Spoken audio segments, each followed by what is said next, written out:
My mother disguised a family dinner as a fertility ambush. She pulled out a syringe, eyes gleaming. Daniela held me down. I screamed as hormones pierced my thigh. I trusted them once. Now I was strapped to a hospital bed with detectives asking questions. Last week, my mother was banned from the EGU. Her punishment had begun. But this wasn't over, it was just exposed. Since I was 8, Mom forced Daniela and me to wear pregnancy suits. I fought it, she doubled the weight. Daniela played along, rocking a baby doll. Every night was childbirth class.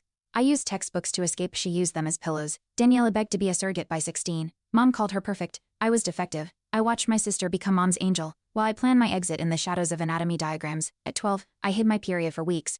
Mom said menstruation meant ready. Daniela celebrated hers with a fertility cake. I flushed mine, terrified. Mom caught me, slapped my face, then made me sit through surrogacy contracts. Daniela read them like bedtime stories. Our mother said we were born to give. I wanted to run. That night, I carved law school into my desk drawer. It was the first rebellion I ever committed, silent, but defiant. When I got into Columbia Law, Mom stopped speaking to me. Daniela said I was being selfish. They hacked into my school email, marked me as mentally unstable. My dean questioned my enrollment. I fought to stay. Daniela dropped off hormone vials, said Mom called them insurance. I poured them down the drain. Days later, my dorm was raided, my name linked to illegal surrogacy ads. I cried in front of the raw. She called me unstable too. After I passed the bar, I changed my number. Mom showed up at my job with flowers and a court summons. You owe me grandchildren, she whispered. Daniela filed for emergency guardianship over me, citing delusions. They used my childhood journal as evidence.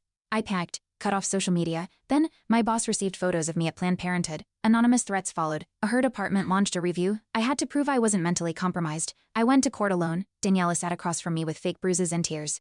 Mom testified I was unstable, prone to uterus-hating rage. I submitted medical records and therapist notes. The judge looked bored. Outside, reporters swarmed me. Headlines read, Annie motherhood lawyer faces family charges. I lost 2 clients that week. That night, I found a hidden tracker in my car. I couldn't breathe. Even my body was no longer private, it belonged to them. I confronted Daniela outside the courthouse. She trembled, then whispered. She said, you'd ruin everything. I asked, do you even want to be pregnant again?